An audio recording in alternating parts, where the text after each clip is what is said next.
Right, welcome back. Some 10 minutes past the top of the day, top of the hour rather. It's one of the best days of the week for me on Thursday, because you get to talk about relationships and just better your relationships and give you those particular tips and advice on how to better your relationships. And as I said early in the morning, hii itaguza wengi as we talk about office romance. And all that. So, and I have the sharpest of minds for this particular conversation. Boaz Ratemo, life relationships coach. Onspo, karibu sana. Thank you. And Denise Ngele, counselor, as well as a motivational speaker. Karibu sana. Thank you. I think I'll start with you. First off, introduce yourself further. I mean, who is Denise?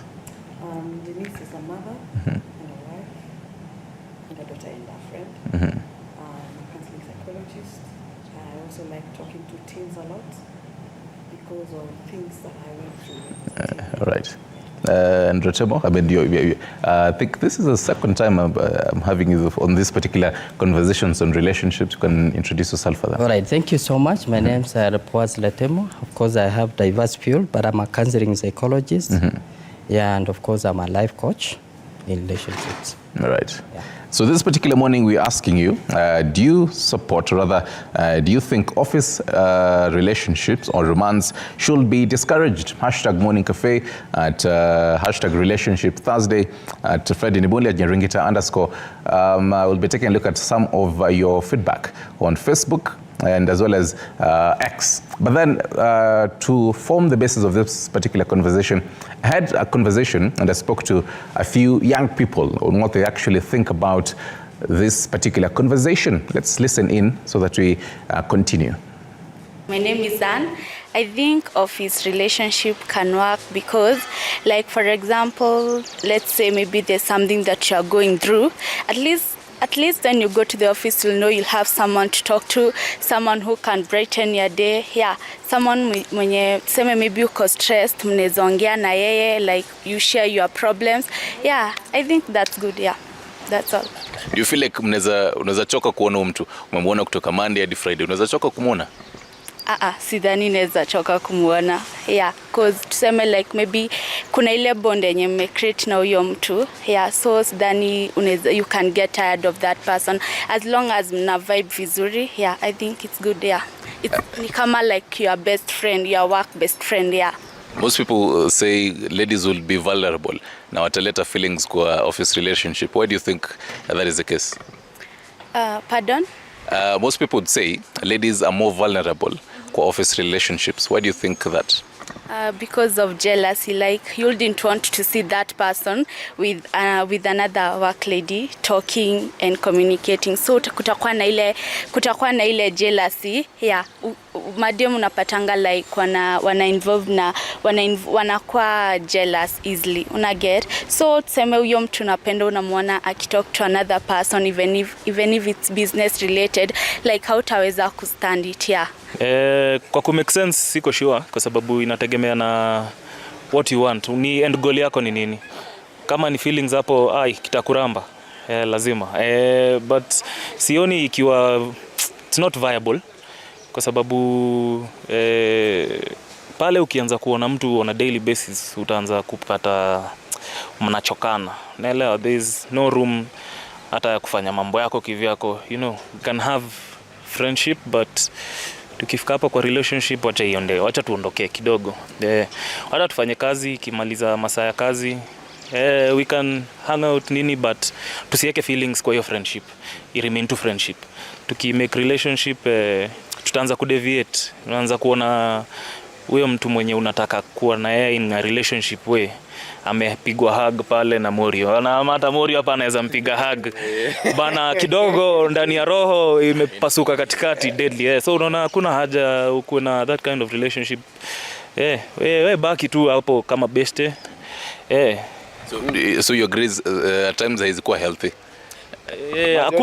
Hakuna hata mahali iko healthy. Hiyo healthy ni kwa friendship. Ikishaingia side nyingine ni ngori. Kameumana. Kulo, do you think office relationships can be healthy and appears can they even last? Hapo kwa lasting kidogo ni tricky. Okay, this is it. With office relationships, hazitaki feelings mingi. Simple.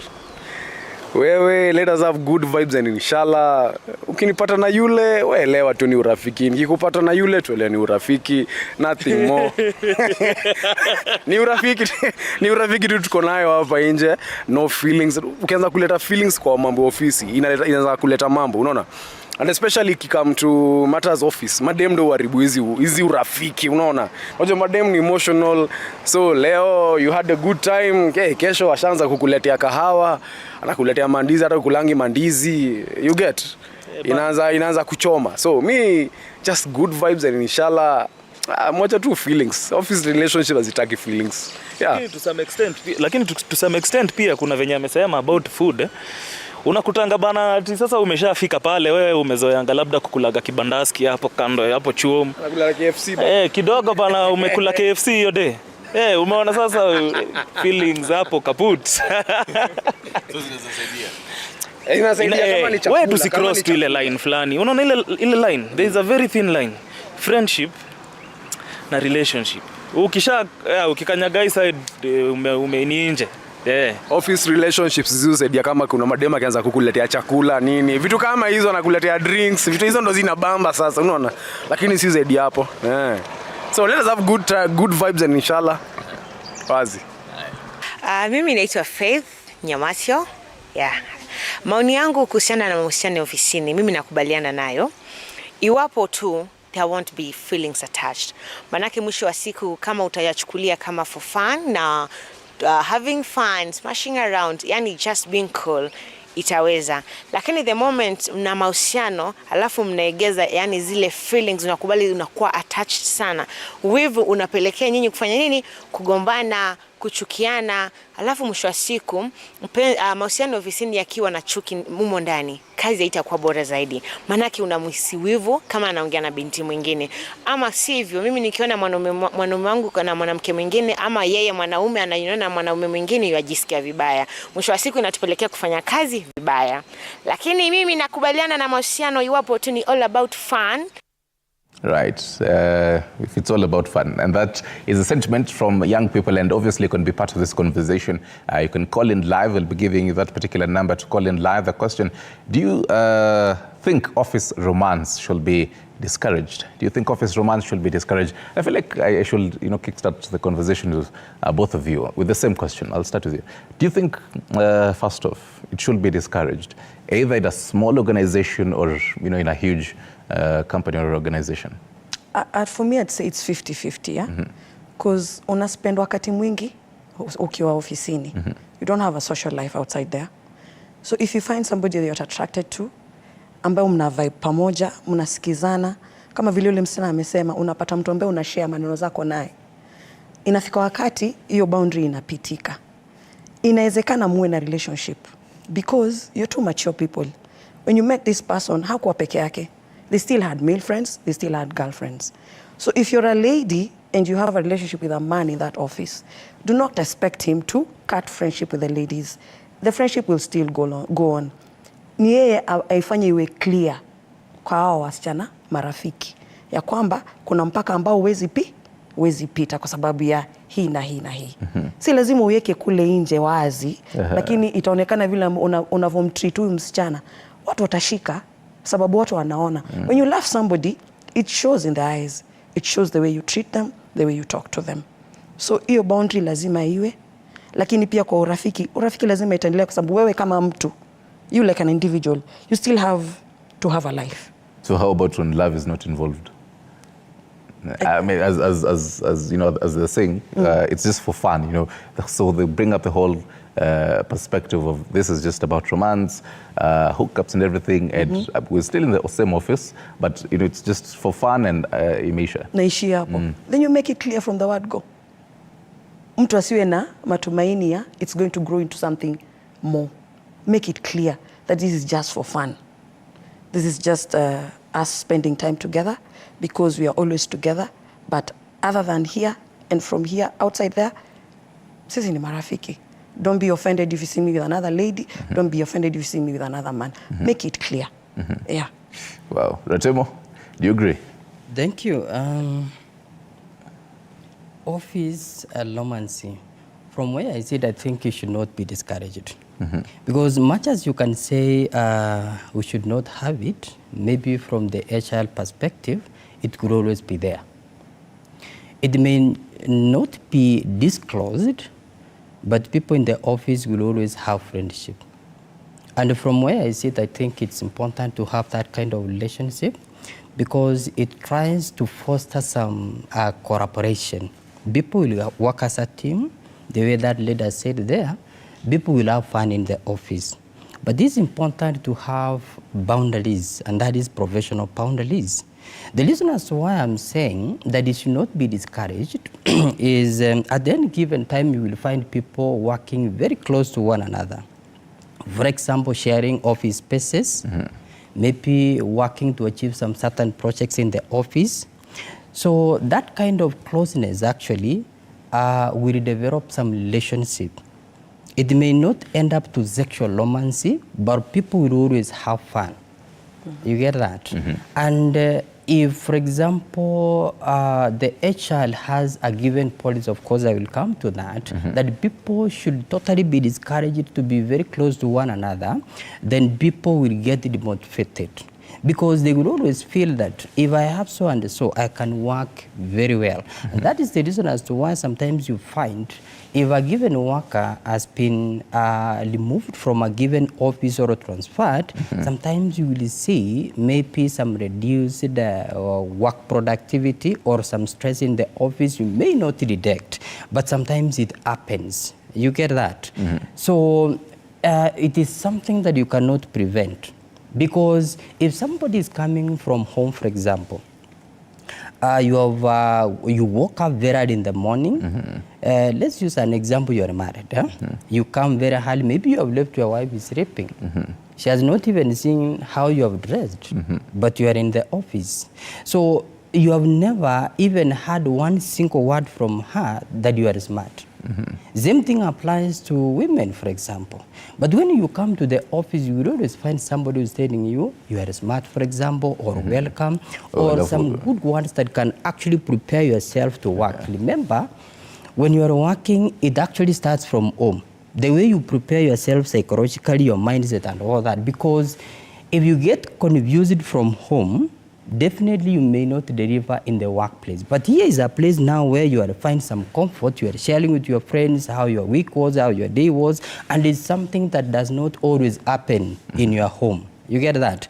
So then, when you are finding this kind of people, you will always find yourself motivated, working so well, you have no issues, you get that?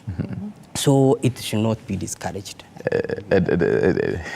Even as this man is preparing himself anajua lunchtime, kuna bibi mwenyewe amenitayarishia a whole buffet plus avocado and everything. So Gele, so what is the thinking behind particular organizations discouraging this kind of a setup, office romance, relationships kind of? Now it depends with a company or the organization. As he said, let the HR know. If you're in a relationship, let the HR know so that they know how to handle you and they know how to handle your teammates. And if you're a manager, you're not supposed to date your subordinate because at some point, itafika, people will think that you're favoring them because you actually do because already maybe you become intimate and that closeness utajipata we mwenyewe unamfavor at some point. So you can discourage it, yes, and again you can encourage it, yes, because watu wengine hawana another life out of the office. They just come from the office home. Wewe utamfanya asikose akuwe na maisha.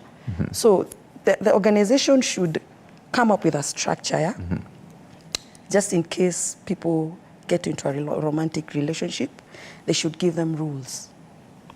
This is what you're supposed to do, this is not what you're supposed to do, so that it does not affect their work and it does not affect the other teammates. And the fact that you talk about the do's and don'ts, my director was saying, so what about you in a relationship with the HR herself? Then I think you should go to another company because favoritism itaingia. Hiyo lazima itaingia.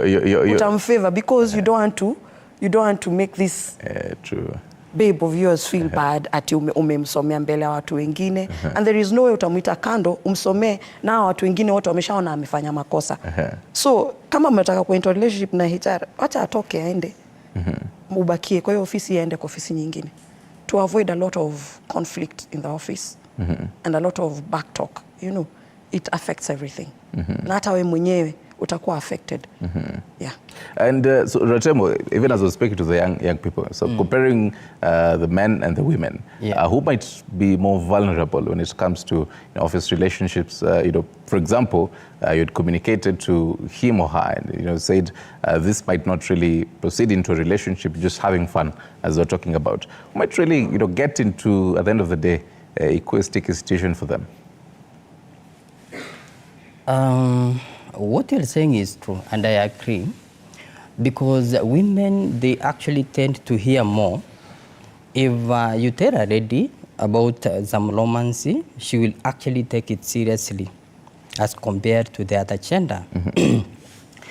And I started a conversation that it should not be discouraged, because there is a research that was done by strategic consultants HR. They were actually, or they found that 81% of workers have ever dated before.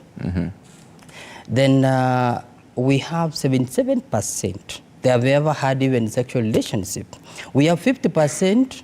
They have had office crashes. You get there.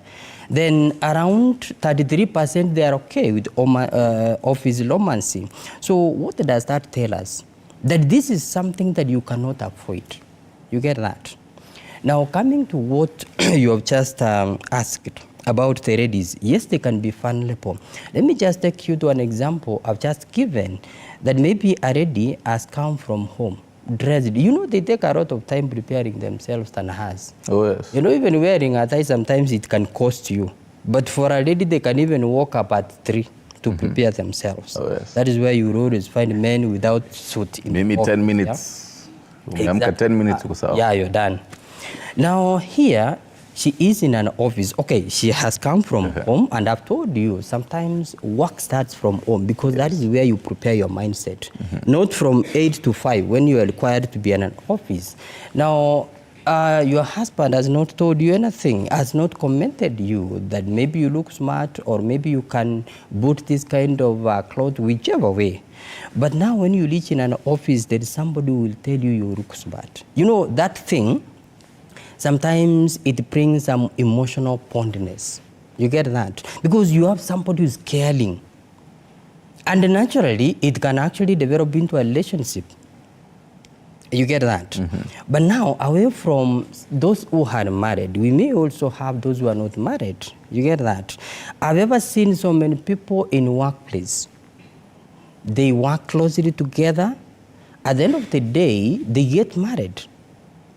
But then, it is important to create some professional boundaries so that you can create a professional environment. What is it that you can discuss while you are in office, and what is it that you can discuss while you are away from the office? Because you are not supposed to let the office relationship or connection to affect your work. Because as my colleague has said, sometimes it may create a sense of favoritism. Let's say, for example, we have a superior who has romantic relationship with a junior. In case this person is found in a scandal or has made a mistake, the lens will actually watch to see how this person is going to be treated. True. You get that? And that will demotivate others. So, it is very, very important to create boundaries. Yes, you may have HR policies, the way she has actually tried to mention, but these policies, they should be clear. They should not just be put in books. Employees must know that we have existing policies that are in place. For example, if you have a relationship, then it is important that you can disclose to HR department. Of course, some people may fear that let it be chini ya maji, you get that. But it's also important to disclose. What if it reaches a point where you want to do a wedding, for example, something like that? So at what point do you tell the HR? Is it maybe after meanza kujuana 3 months. At what point should you now make it, let's say, public to the HR ngele?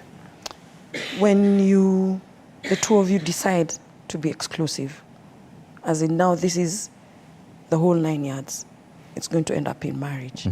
So that just in case of anything, maybe you're seen somewhere else by other colleagues and they come and say on you, they already know. Yeah, and with that, the HR will give you now the clear pathway of how to go about it so that it does not affect your work as individuals and as the company. So msianze mjuana 1 week alafu unasema mkifarakana home msilete job. Mjue hapo ni job. Mwachane, mkifika kwa mlango ya ofisi mnaiachia hapo, mnaingia job, mnafanya kazi zenyu, alafu mnaichukulia kutoka hapo mnenda mnazozana home. Yeah. But then, so hypothetically, someone comes into the office. Most organizations, they clock in at 8. Let's say they clock out at around 5. So as you were saying, there's the whole preparation. Let's say ulitoka kwa nyumba kitu, let's say 6. Transport hadi kazini 8. Then you left at around, let's say 6. By the time ufika kwa nyumba, that's 7. So hypothetically, you spend in the office for about, let's say, how many? 10 plus hours. Yeah. Let's have it at, let's say, 14 hours, depending on some organizations. Kwa media houses, unaweza cut even more than because of our work, nature of work. Even for doctors, and all that. Yeah.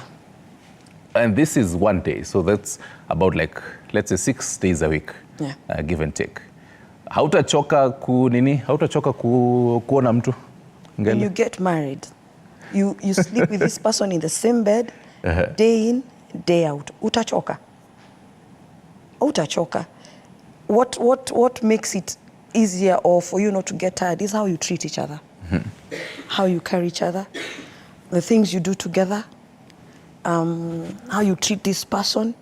This is a commitment, a lifetime commitment. Si ati tuna date tuachane kesho. Hii ni ile ya mshaoana, mkizozana, wewe nenda kasirika pale alafu ukishatulia njoo tuongee. Cause we mwenyewe ulishakubali, we mwenyewe ukasema I'm going to be committed to you for life. So this is not a chamama thing. It's something that you have to work out. Mkikosana, work it out. Talk it out. If you need a break, sile za dating ati I need time out, no. You can go maybe enda mahali, go have a drink with your friends, not alcohol, but just a drink or just go have fun, then come back when you're calm and sit down and talk. It can happen even if you're working together because people end up working together and get married. So you can still work it out. Unajua kudifferentiate hizo mbili. Hapa ni kazini na huko ni nyumbani. Just like men do. You put everything in their own boxes. Oh, yes. You can learn to do that. Even women can learn to do that. Because maybe you're married to a pastor, for example. Alafu mgombani asubuhi na niendo anaenda kupreach. Unataka kuniambia utasikia Kenya na preach? You have to separate your husband and this man of God. So church, state. Yeah, for you to be able to hear what God actually has for you. And then you come back home to your husband. And you sit down and tell him, I want to talk to my husband, not the pastor. So you have to know how to separate. But then some would argue that now for the office romance, it would negate ile chance here. Nisebe, at the end of the day, I missed you. Because let's say I spent the whole day with you, for all these days. So you won't have the whole, you're missing someone, to actually spice up the whole relationship. Will you agree? Yes, I do. I do agree. There is something I can actually pick it from where she has stopped. There is something you mentioned that you are spending more time in the office compared to the time you are spending at home. It's very true. Because when you are getting home, remember you are so tired. You are thinking on how you can take someone sleep. So you are spending more hour in the office. Who is this person that you are seeing on daily basis? Remember, leave alone with media. Because at some point you have duties, but we have some places where you are working from 8 in the morning up to 5. You get that? So there are those people that you are seeing, you meet every day. What is it that they are discussing there? And mind you, In some organizations, actually, they discuss some things openly. You get that? Much as you want to give it a dev ear, you will always hear it. Sometimes, yes, today you want to distance yourself, but you will always hear that. Unless you have professional boundaries, as we have actually said, you may get yourself deeply into those kind of conversations. Now, if somebody is saying, I miss you, yes, that one is there. You may go, especially men, actually they don't know how to have some romantic relationship with their wives. So you come to workplace, you find somebody is telling, yeah, I love you, and she has never had it from her husband. You get that? So that sometimes it may bring some emotional bondness. You get that? And in some cases, if they differ in one way or the other with the husband, they may end up moving along with that guy. And it happens. It has ever happened, and it happens. You get that? And there is something we have also talked about as periods and actually the juniors. Sometimes we have smartphones. Most of the people are in social media. What is it that you are uploading in social media, for example? Or what is it that you are posting, or maybe the kind of comments you are making in social media? You get. You know, internet does not forget. Oh, yes. Yeah. And whatever that you post on the internet, you need to be very careful. If, for example, you don't want many people to see, then you need to edit accordingly before you post, because your workers will always see. You get that? Then they will wonder, what is it that our manager is watching? Because you must have watched that thing or that particular video, then you give a comment. So they will actually see that. But then I want to take you back slightly again. You are a manager in an office or a supervisor. What is it that you are sharing with your junior employees, or even those people that you are working in the same level? You can actually share, but to what extent? You know, there is that sharing, but there is oversharing. Because you can have a given conversation, you are discussing, then you realize this person is going beyond the boundary. Then you need to change a topic. You get that? So it is possible that the other person has seen you as person he or she can trust, of course, aongee venye anataka. But it's good to create boundaries, because those kind of conversations, they may end up to something else. You get that? Yes. So it is important to create some professional boundaries. What is it that you are sharing? Even socializing. It is important. When you are socializing, it is important to have a social life in a workplace, to have fun and all that. But again, it is important to create that professional environment, in the sense that you have some groups, for example, as a supervisor or as a manager, then you are spending more time in group A than in group B. You get that? So people will ask themselves, why is it that he is spending more time in group B compared to group C, for example? Or maybe somebody will ask him or herself, why is it that you are taking too much time with John? What is it that you are having, or what is it that you are talking? But now when it comes to other employees, you don't even communicate, or you don't even smile. Are you getting that? So those questions will actually arise. And when you are spending more time with a given employee, it may end up to some level of conversation with can create some romantic relationship. Yeah.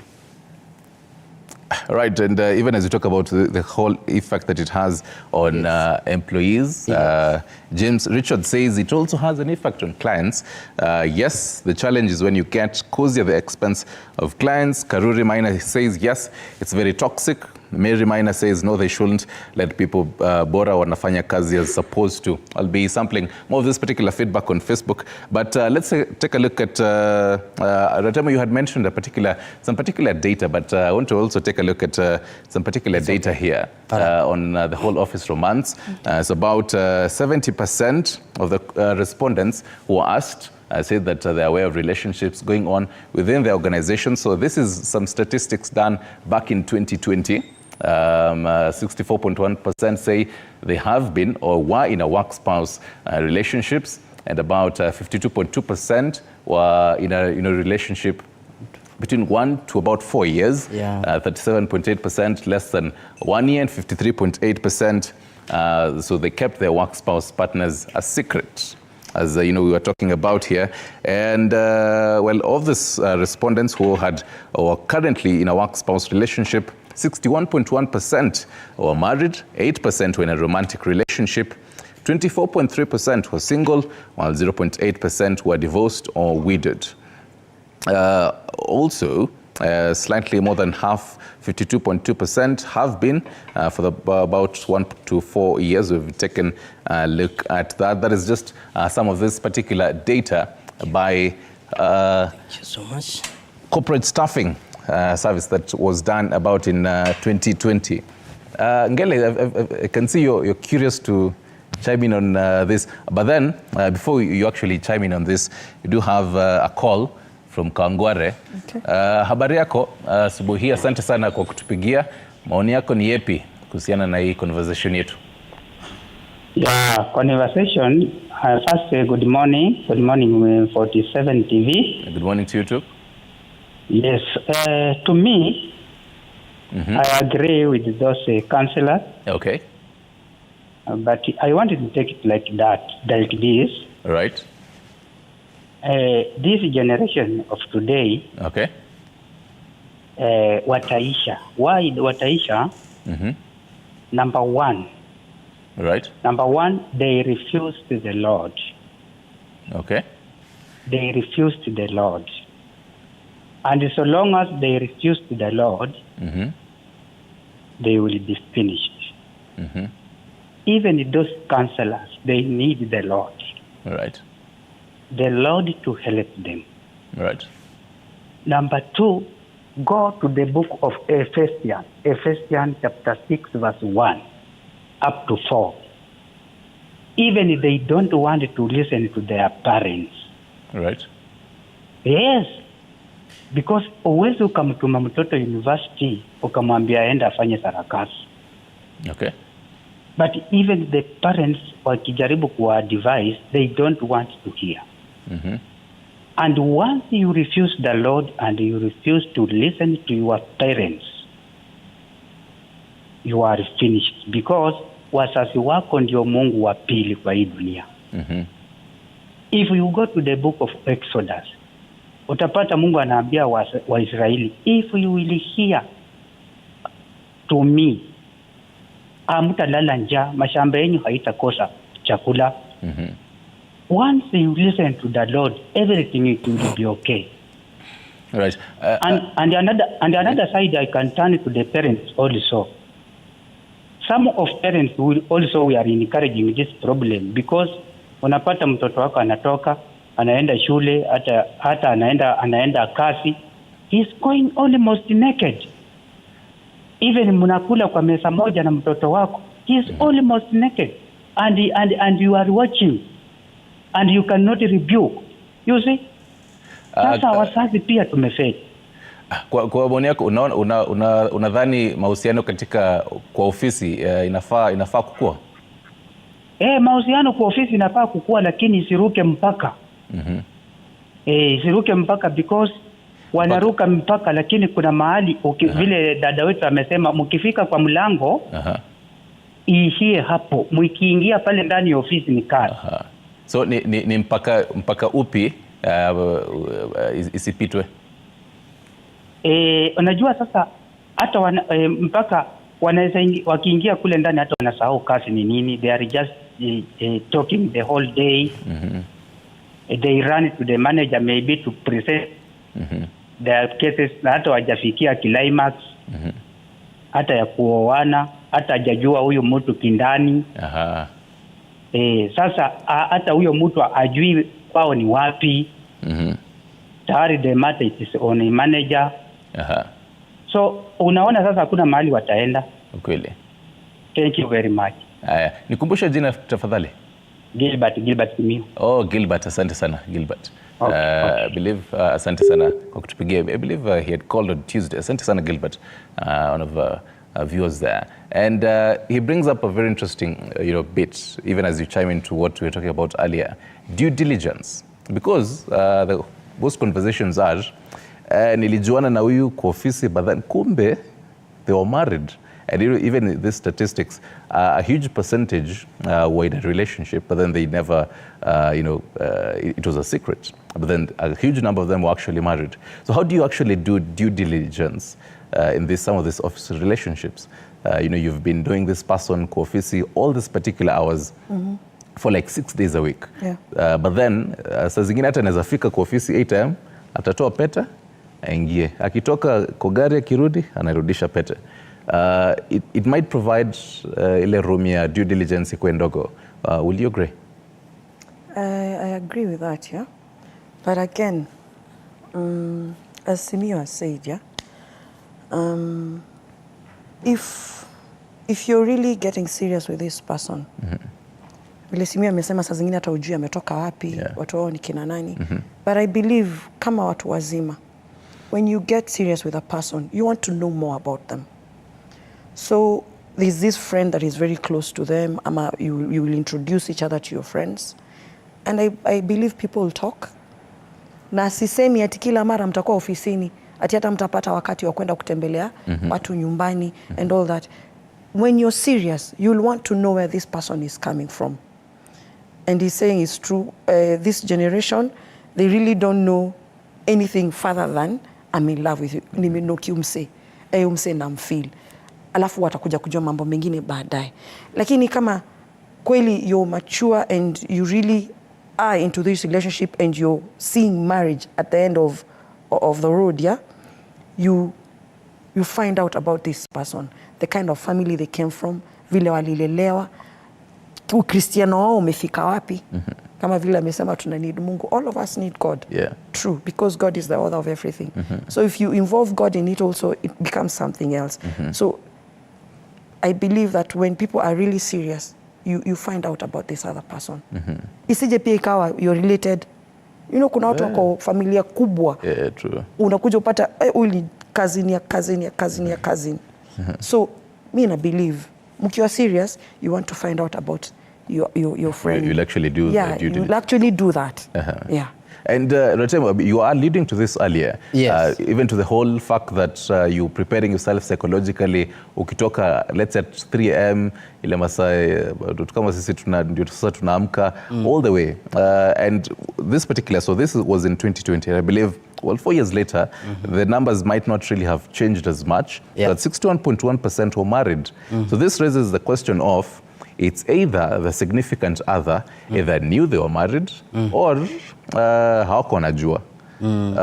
What do you make of this? Ni maybe saa zingine mtu anajua yes huyu bedhe yako na bibi lakini haidhuru ama. Let me say this.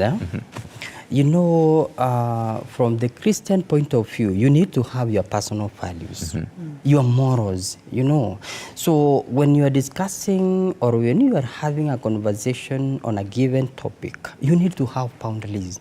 That if it reaches this kind of a line, then I should not go beyond here. You need to have boundaries. Now, what happens is, remember these issues, they actually start from your thoughts. You get that? You start thinking, yes, somebody is telling you, I love you, something like that. Then you start thinking, why is it that he's saying he loves me? Now, I'm talking from the other gender. Then you start feelings. You get? Those feelings will end up to changing your behavior. You now start changing the way you behave to your husband when you get back home. Are you getting? So if your husband, for example, was doing ABC or had a good relations with you, now that you have changed the character, it will automatically change also. Then what will that bring at the end of the day? You will have some distance relationship with your husband. So that means now you will go back to the office ending up with a relationship with that person who is always telling you, I love you. You get that? Now, what I'm saying is this. It is important to create some personal or professional boundaries. It is very, very important. Having personal values will actually dictate on how you even behave. There are some people who can be scared to bring out certain conversation with you because of how you present yourself. How do you carry yourself in an office, for example? But those people, ukimwambia huyu anaenda kanisa na kuambia huyu hata huyu aendi, you get. So those things are there actually, but it is important that you create boundaries. Now, there is something you have actually asked, and I feel I should chip in, that at what point are you going to disclose maybe the relationship? First, I will start by responding this way. Before you reach the point of feeling to that person, of course, you have started with thoughts. Know that person. There are some people enter into a given relationship, it reaches a point, they realize, oh, huyu maybe alikuwa ni relative, huyu maybe alikuwa married or something like that, because you have said there are some people you may not even know whether they are married or not. So before you develop those kind of deep feelings, those emotional feelings, try to know that person.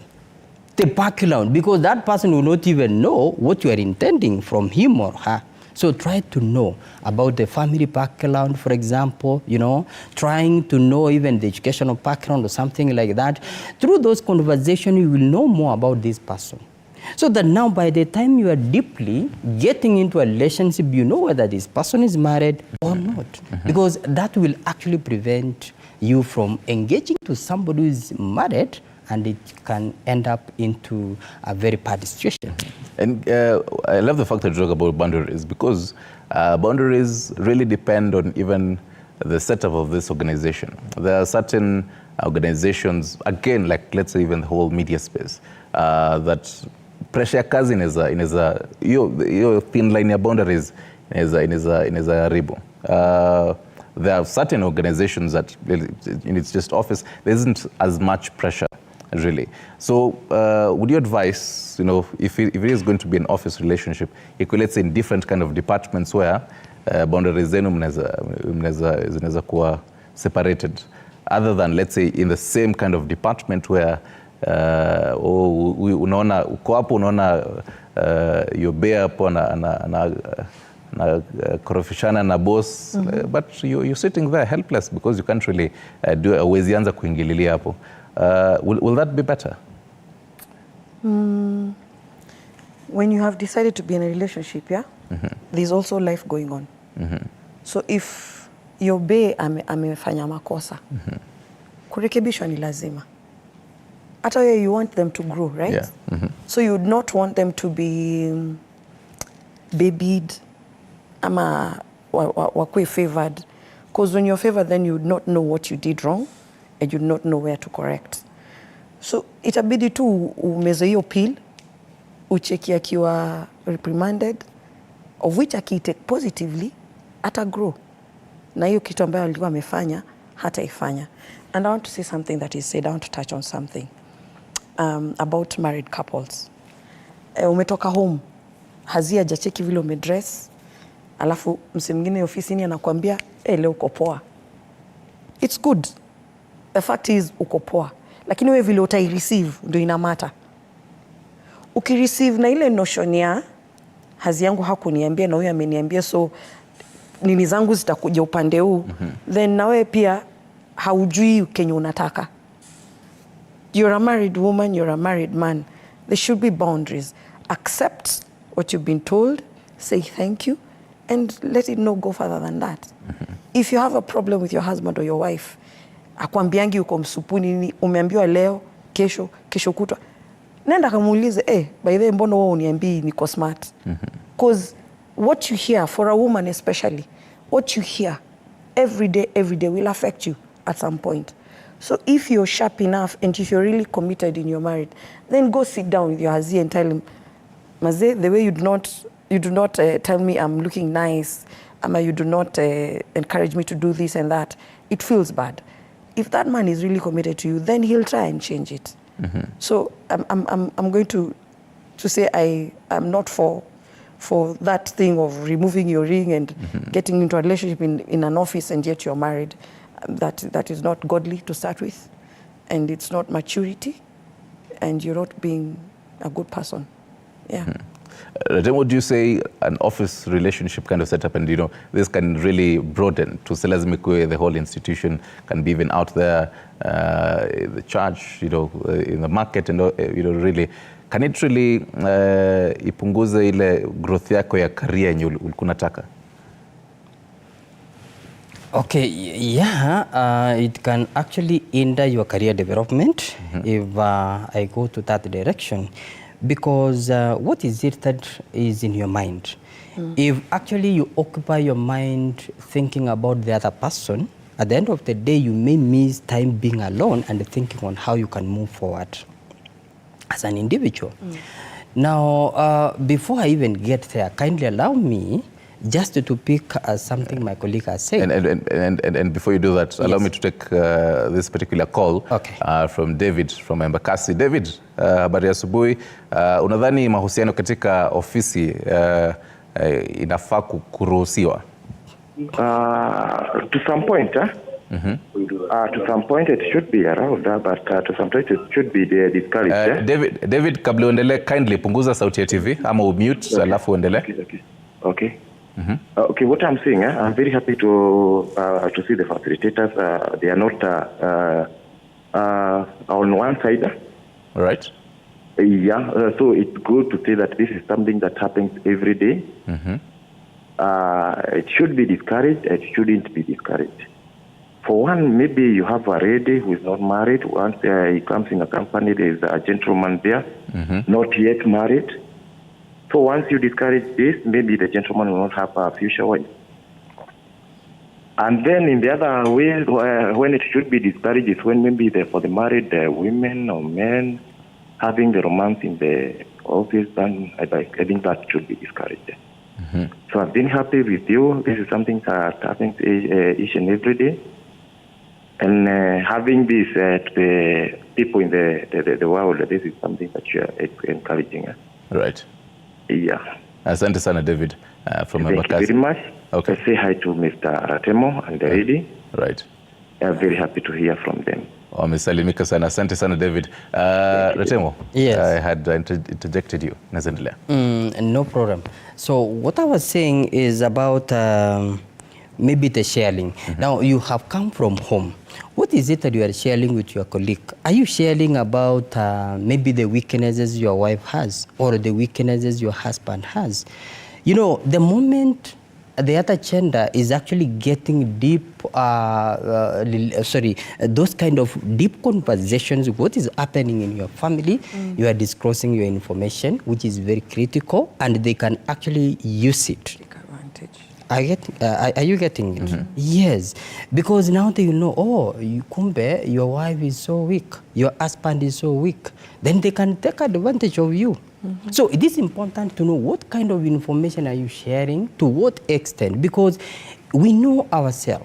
If you know you are weak, that somebody can easily take away your mind, then you need to have boundaries, or you stop even engaging in those kind of conversation that can actually mislead you.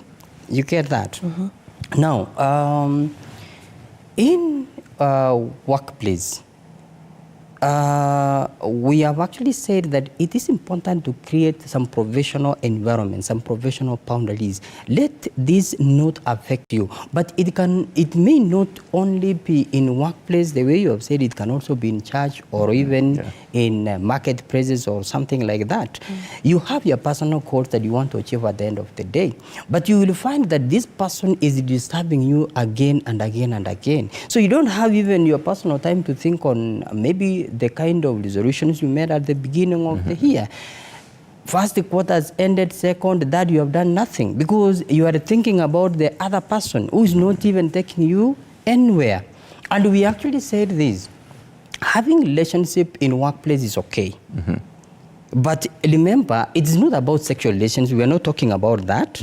Sometimes it ends up to that particular level. You get that? So that's why we are saying you need to have boundaries. So when it is getting to that particular point, you need to ask yourself, how is it affecting my family, for example?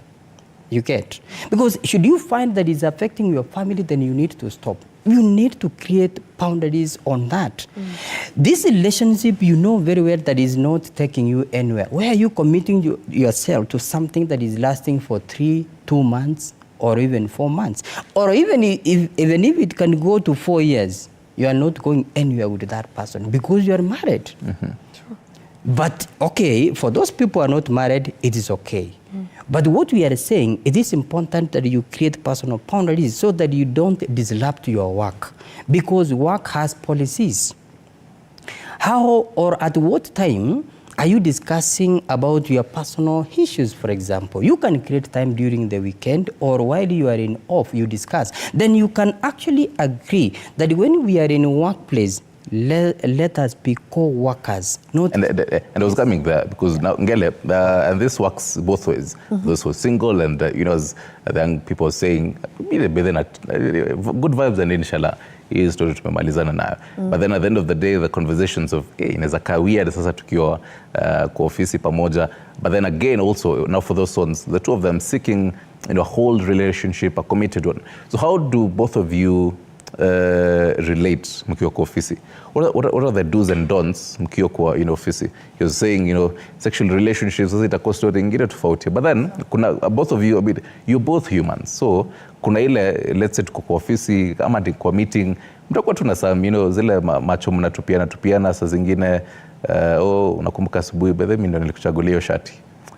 Some of those, what should you be saying to her? How should you even be addressing her? Because kuna ile utamuita babe kwa mkitoka kwa gate, lakini kwa ofisi unamuita jina. Or should that apply also kwa ofisi? I think it should. Kuitana tu babe kwa ofisi? No, not babe. As in nasema hivi, kama mko katika uhusiano, mnaweza separate hizo mbili. Na haswa heshima iwe. Cause inafikanga mahali kwa relationship unaona mnazoeana. Lakini since you're working in the same office, you have to create, as in consciously, be very conscious and create that boundary. Ujue, hapa tuko ofisini. Huyu ni babe, yes, but hapa nitamuita na jina lake. You do it consciously, as in you practice it until iingie. Utajipata we mwenyewe, unajua hiyo separation inakuja automatically. Hata kama mimi ndo nilikuchagulia hiyo suti, yes, you look fine and there's a way I'll be looking at you, yes, but kutakuwa na hiyo respect ya kazini na hiyo boundary ya kazini. As in you do it very consciously. Vile unaambiwa, if you want to stop something, you actively and consciously do it every day, for about 21 days. Until it stops. Because you can learn something, unlearn it and relearn it. So you can do that. Uweke tu your boundary. Ujue, huyu ni babe home, lakini hapa ni job. Because this is where you earn your living from. Yeah. You don't want to mess with it. Maybe you have children already, so you'll have to learn it. Na practice every day, itakuingia. And it'll be very simple. We'll be looking at each other with those love eyes, yes, but still, unajua kuna boundary. Right. Yeah. So now what happens if, because Ratem was saying, let's say in the 3 months, 4 months, then from there, but then even in a different and in a normal kind of relationship, either mnaweza kosana, ile tu mmeamka asubuhi nini mmesumbuana nini, wewe ukulipa sijui nini, ukulipa rent, and that will definitely affect you in the office mkiingia pamoja. Let's say it's in a position where either both of you mnaishi kwa nyumba pamoja ama you're married also, that will also affect you. Yeah. Let's say you're breaking up ama mmekosana tu. So how should you go about that? I think when it comes to that, you can actually talk to somebody who's very close to you and share that with you, because atakusaidia how to go with the day, to carry your day. For example, if you're really married, yeah, na tumekosana ile seriously, there's always that friend that you call. Ni aje, maze leo tumezozana na retemu maze, mi sijui nitafanya nini. There's a way they're going to talk sense into you, and you will know how to handle yourself. Yes, this person utamavoid when binadamu, utamavoid hata utataka kumuona, but there's a way you will still carry yourself to not bring the whole attention to the two of you. Let me to interject there. Okay. Tupate Kelvin from Mariakani. Habari asubuhi, opinion yako ni nini kuhusu mahusiano katika ofisini? Habari kwanza pia wewe kwa salimia yote mlio studio. Mimi naweza sema opinion yangu ni kwamba hii relationship okay, kama vile kuna mwingine amepiga akasema kwa wale ambao ni single tunaweza sema kidogo wachwe ruhusa, lakini kwa wale ambao ni married, hata wale ambao pia ni ambao ni single, kwa sababu relationship ya kwenye ofisi mara nyingi waga yenye iko ni last, hata sio kwamba pengine ni mapenzi. Aha, okay.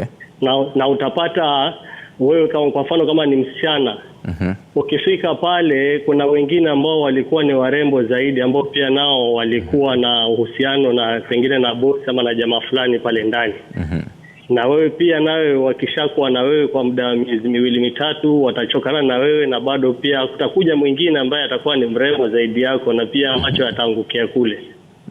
So akili kichwani kwa mwenye ambaye atakuwa pale ofisini, ujihoji wewe mwenyewe, je, ninaingia kwa hii relationship ni wangapi ambao washakuwa hapa na ni mangapi ambao wameyaona na wameenda.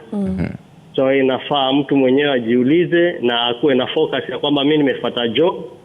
Na kama relationship hiyo sasa angalie muda, amsome mtu kama vile tumeambiwa na wachanganuzi hapo, ndugu Ratemo na dada, ya kwamba waanze kuwa na wakati mzuri wa kujuana na waweze katika zile conversation, obviously lazima na marafiki. Watauliza hoji huyu jamani vipi ama ni vipi, na mtu kama hana na ako na tabia gani. Lakini tukisema tu kukimbilia na iko both gender, kwa wanaume na wanawake. Kwa sababu pale ukisha fall kuna mabosi ambao ni wanawake na wana seduce wafanyikazi. Na kuna wanaume mabosi ambao pia ni wanaume na wana seduce wafanyikazi wa kike. Kwa hiyo kila mmoja akili kichwani, wewe mwenyewe jiulize ni wangapi wamekuwa kwa hiyo ofisi na ni wangapi wameenda, kwa sababu hautakuwa pale milele na yule ni bosi, na kila mwaka kama kila mwezi kuna watu wapya wanaingia pale, na obviously macho atangukia kwa yule new catch. Kweli. Kwa hiyo mimi yangu ni hayo. Asante sana Kevo kutoka Mariakani. Usalimia watu wa Mariakani pale. Asante sana for viewing. Hapo asante. Ngele, even before cross over to the whole breakup kind of situation, it raises a very interesting bit here. Let's say one significant other may join your office, they're new, they obviously fall in love with this person. This person has been in this office for, let's say, like 2 years. Should now the new person, let's say if it's either the guy or the girl, aanze kufanya ile research hapo around, aanze kuuliza, by the way, Kevo anakongaje? Kevo amekuwa na wangapi huku? Kuna vile people always talk. Na ukiwa na umakinifu, you will pick out the truths. Kuna mse atakuona na jamaa kwa ofisi mwenye amekuwa for 2 years na wewe ndo mniu, akwambie maze hapo unataka kutupa mbao. Because wamemuona, wamemsoma. Na si ati ni watu wote wako na uivu. Kuna wale ambao wako genuine, watakwambia hapana, hapa unatupa. Hapo umse. Na wewe pia mwenyewe kuna signs utaona. The sad thing in relationship is that at times we see the signs but we just brush them off because you are attracted to this person, and as one has said, lust. There's a very thin line between lust and love. So you're so attracted to this person, hata ukiambiwa nini, it falls in deaf ears. Wewe unaona tu this person, you don't want to look at other sides. But in reality, there are signs that are there, but we just brush them off with the notion of, oh, I'm in love, oh, this guy treats me so nice, oh, this guy talks to me so nice. Yes, anakuongelesha vizuri, anakutreat vizuri, but after hapo, hiyo kenye unaona mbona unaifutilia kando? Mbona hutaki kuifuatilia? Because idhini yako already shakwambia hapa natupa. But since maybe you've been single for so long, or you're feeling this is my only chance, or age pia inakukimbiza, unaona acha tu maybe ata change. Hiyo ndio inakuanga notion ya the back of the head, ata change ama nitamchange. But it never happens. Is that possible, Ratemo? Because again, utaingia and utasikia tu ma stories ama utake mmeanza kukatiana alafu useme huyu jamaa amekuwa hapa 2 years. Obviously mimi si wa kwanza ameona, so si niulizi around, because as she says, kuna wenye watakuambia, but then should you now uchukulie yote yenye unaambiwa? Let me say this, and I'm giving advice, especially those who get to jobs maybe within 2 weeks or 1 month they want to get into a relationship. From where I sit, it should not be that way. if you have gotten a chance to work in a given organization, you are very new, take your time. Don't just get into relationship to people who you don't know. Those are strangers. You get? In fact, those are strangers. So what you need to do is first relax, learn the environment, know these people. Before you get into a relationship, you could have actually gotten some information pertaining to these people before you even involve yourself in a relationship. Yes, this person can actually take advantage of you because you are very new. Aujui mambo, you don't even know what has been happening in the life of the other person, you know. Mwambie pado. Yeah, just give me time so that I can learn the environment. There is a way you can actually talk intelligently, not to annoy this person, because anaweza kuwa ni your supervisor, for example. But there is a way you can have that conversation in a way that cannot annoy this other person. You get that? So that if you have this kind of maybe enough time seeking information from even the rest of the employees, as my colleague has said, then you can make a conscious decision on whether you can get into that relationship or not. Yeah. Right. I'm taking a look at a couple of feedback here on Facebook, and mostly from the ladies, because tumekuwa na callers, gentlemen. Ladies, tupigie simu bwana, tuambie, are you in any office relationship? What do you think about, should they be discouraged? I really want to hear from the ladies' perspective on this. I had sampled a few from a few ladies here on Facebook. Nelius Wanjiru says, not really. Acha watu wapendane, but they keep boundaries. Talking about how they shouldn't be discouraged. Another one says, why discourage? Encourage two without dating. There's a word there, filtered. Nazaenda pale Facebook kuangalia why I filtered it. But then, at the time, we're still on the whole conversation on, yes, breakup or mekosana. You know, it can either be you're living in the same house or, you know, different, either married or, you know, still single. But then at the end of the day, mtakuja kwa ofisi. Mlikuwa mmekuwa na very heated, you know, argument kwa simu ama personally at 5 am kiamka, lakini 8 am mko the meeting. So how should you be relating in such a scenario? Okay, let me just start by responding using the word emotional intelligence. You know, you understand a level of emotions of your colleague or your partner for that matter. You know the extent he or she may get annoyed. So if, for example, you have differed in one way or another, it is important. Because you are going to work, you lessen your anger. Because you may not have time maybe to call somebody who can cool down your anger, but you need to agree that at some point, people differ in opinions. You and your brother, you can differ. You and your sister, you can differ. Sembuse wewe na mtu mwenye umeoa, maybe ujue amelelewa environment gani. You get that? Because there are those people who always want to be that top. The egoism, wako tu hapo. They always want to sit on top of the others when they are having conversations. So when it reaches there, then you need to use emotional intelligence. You need to understand the other person so that now you agree. If this happens, we need to cool down. Let us go, we work first, then we come back so that we can settle our issues. Then remember, you yourself, especially the person who has been pointed finger, you may be affected.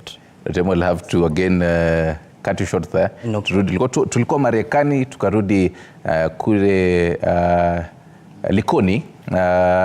Habari ya sasa hivi kutoka Likoni, maoni yako ni yepi kuhusiana na hii conversation ya mahusiano katika ofisini?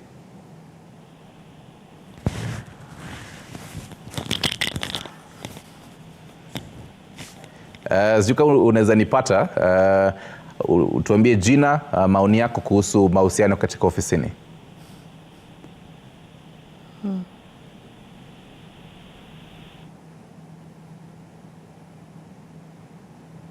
Right, we'll try to have that caller from Likoni once more. Remember, you can always call in live. The numbers are just there. I'll be reading to you later on kidogo tu. Ladies, I really want to hear your point of view on this particular conversation. Retemo, Okay, let me pick it. Okay, in workplace, you may have maybe the HR. You know, in HR, actually, we have an element of counseling in workplace, yeah?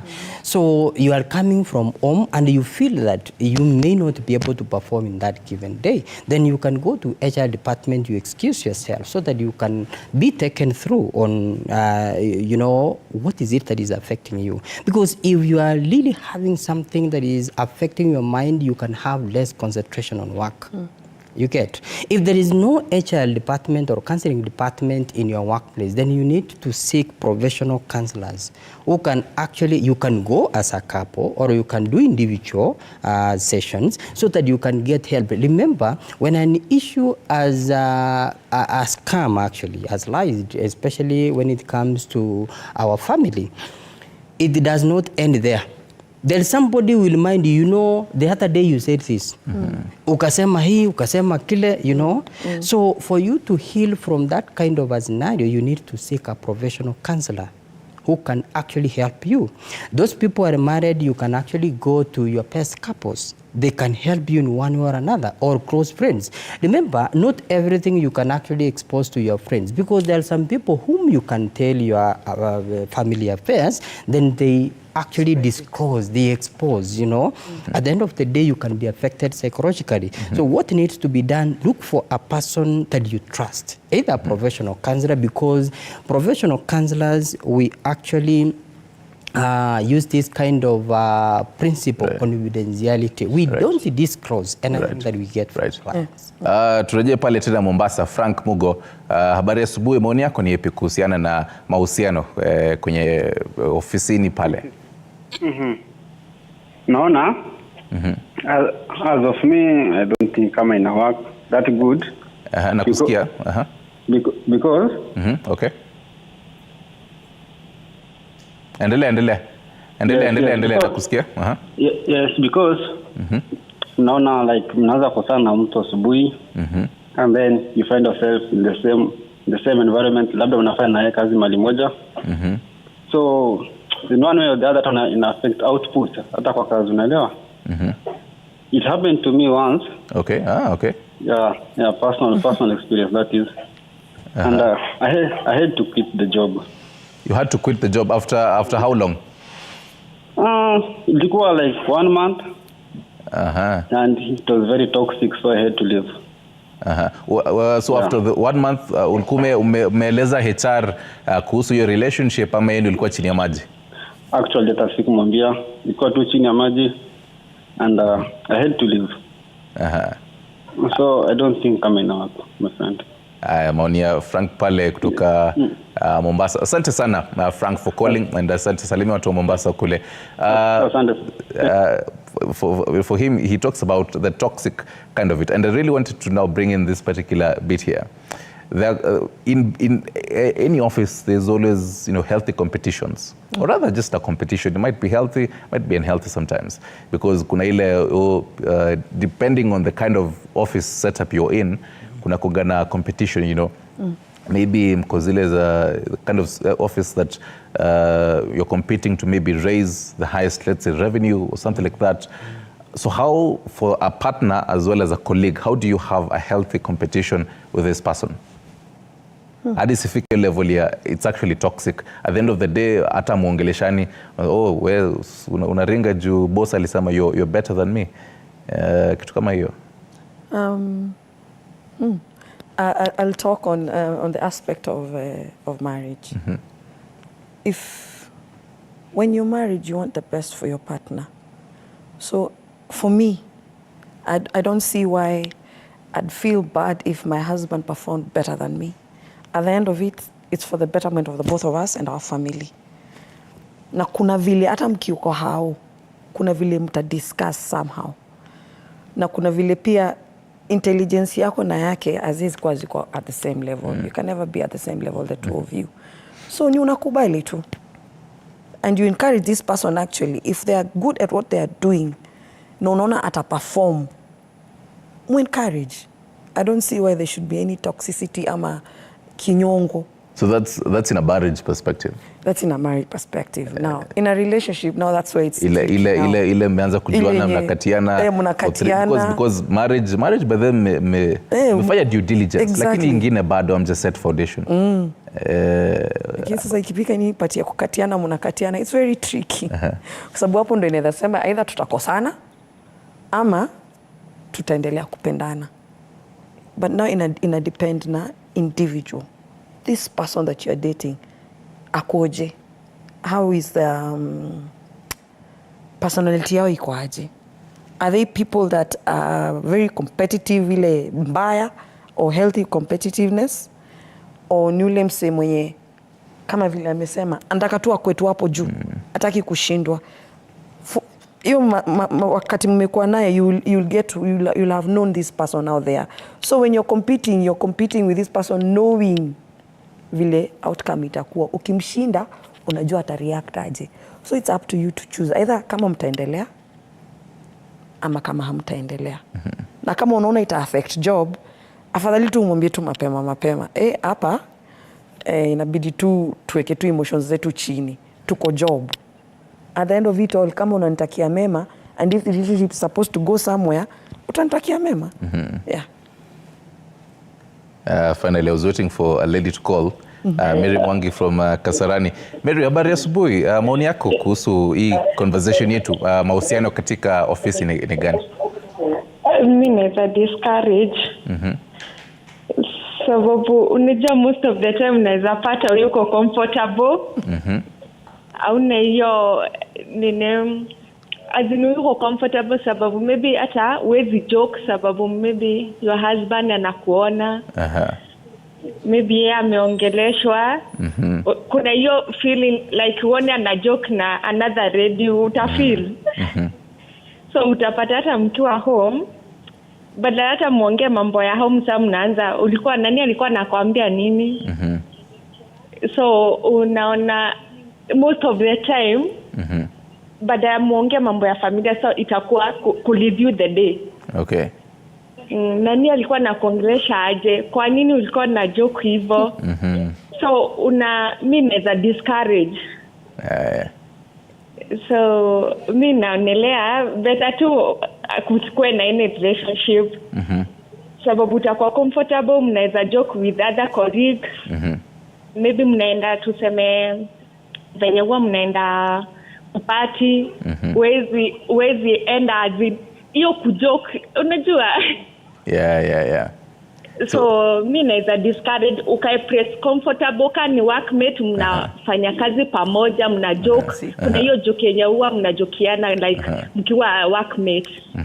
So afadhali utafute mpoa in another pali kwingine, lakini si hapo. Place ingine actually, hata si the same place. Sababu unaona hata ukiwa different department, kuna mwenye atakwambia nani niliona your wife alikuwa na behave this way and this way. Yeah. So hizo mtakuwa na a lot of arguments. Yeah, me na discourage. Asante sana Mary. Salimia watu wa Kasarani. And asante sana for watching. Gele, she raises a very interesting conversation, which was actually raised by one of the young ladies when we started, the whole jealousy, bit. And even I remember when the whole December, wakati wa end year parties in most offices, zile memes za hapo ndio unaanzanga kuona mko in a relationship, lakini unaona mpo wako na dance na huyu haje. How do you even deal with that? Because as she says, at the end of the day, instead mwanze kuongea vitu za familia, unaanza sasa mmemaliza sapa na leo ulikuwa na hug nani 2 minutes. Mimi hata ukinihug ni hugingi hivyo. Aki hapo ni tricky sana. Okay, women, we are very jealous. When you say you're mine, be mine. As in totally be mine. And hapa bado mimi nitaongea tu kwa wenye wako katika ndoa. So does that, because as a guy and even as a lady, does that now limit me to because let's say generally you're an outgoing person. There's a way that you talk to people. Let's say when you mtu compliment mtu, you don't really have feelings about nini. You don't even really like this person that way, But when you mtu mwingie kwa office, mambo, but unakaa fiti. You know, I love. You even notice the nitty gritty. But the new eyelashes, I love them. You know, new fingernails, I love them. Alafu later on, jioni unakuja kuulizwa, so even una notice nails za watu. Now, kama umeishi na huyu mwanamke, si unamjua? You know what she likes, you know her insecurities, by the way. So if you know she does not like it when you hug a cheek for more than 30 seconds, why do it in the first place? Don't. To just avoid her being mad and start thinking things that are not there. Avoid it. If you know she does not like you chatting with girls for more than 5 minutes, avoid it. Because you love this person, utaki kumuumiza. And in a relationship, I believe you're already friends. So I don't think you'd want to hurt your friend. Ati ninakuja, ninakaa na wewe, nakushikilia. Na najua hazi yangu hapendi hivyo. Why would I do that? Because nitamuumiza. Avoid it. But it doesn't cost anything. So at what point do you limit it? Because that might really seem like a lot of compromise. Probably utakozileza, hey, at the end of the day, I've compromised so much. Unaniambia nisifanyi, I'm a generally an outgoing person. So you're telling me not to do this, not to do this. Is that compromising too much? Maybe I will actually answer it from the point that it actually depends on the nature of the job. It depends entirely on the nature of the job. Kuna kazi you will always work as a team, you like it or not. For example, like media, you are always working as a team. But there are some workplaces like ours, you are in an office. You get that? So when you are recording, it is important that your partner needs to know the nature of your work. Unamwambia, at some point, I will be maybe having relationship with the other gender, but it is purely work relationships. Naelewe. Unaona that? Because if this person is actually not understanding you from the word, when you are recording, then it means he or she will have problems during your marriage. The same thing applies here. When you are actually courting, that is in courtship, try to know each other.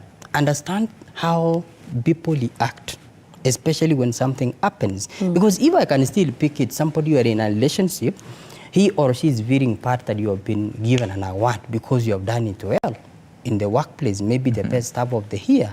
So that is a red flag. It will actually indicate that this person may be having some jealous in some other projects, for example, not only this one. So that communicates a lot, because communication is verbal or non-verbal. This person may not ideally communicate, but the way you may see he or she doing some other things, you will actually tell that that thing did not go down well with him or her. That is an unfaithful. So you need to pick that. So what is it that you are doing during your relationship? Is learning from each other to know more about the other person. Not just going and taking a cup of tea or coffee somewhere there. Yeah, you talk about relationship, you go home. No, it is about trying to know deeply about each other. Right. Yes. And speaking of knowing deeply about each other, it's about 21 days to Valentine's. Fred alikuwa niambia maneno ya Valentine's ni yake kando, but it's 21 days. So imagine if you start saving from now, about 21 days, you have about 10K roughly hapo. Semi una kitu. And you spend about 10 hours plus kwa ofisi, so you can actually find your mpoa hapo kwa ofisi na umpatie maua hapo tu kwa ofisi ukiingia. We have about like 4 or less minutes, actually 2 minutes. So a minute each, your last thoughts as we wrap it up. If in an organization, have policies about that. If people are in a relationship and they are not in good terms at that time, have a counseling office that they can actually talk. Because hatuwezi sema tuta avoid altogether relationships kwa ofisini, labda yule ambaye ni mke wako ama mume wako yuko kwa hiyo ofisini. Sasa hatuwezi sema tuta avoid. Inahitaji tu maturity, emotional intelligence, professionalism. Ukae ukijua hapo ni kazini. This is where you get your daily bread. This is where you're getting money for your children. Yeah. Rajemo? Thank you so much. What I can actually say is we have married people working in the same office and they does it very well. So what happens is you create boundaries. When we are at work, we need to know we are now working. From the organizational point of view, it's good to create boundaries, the way my colleague has said, the agile policies, and those policies should not be in books. Right. Employees should be given those policies they go through so that they understand what they are expected when it comes to relationship in workplace. Essentially. At what point should they have boundaries? Yes. So that will help. Then it is also very, very critical to have somebody who can help you, especially a professional counselor, when you are overwhelmed with this kind of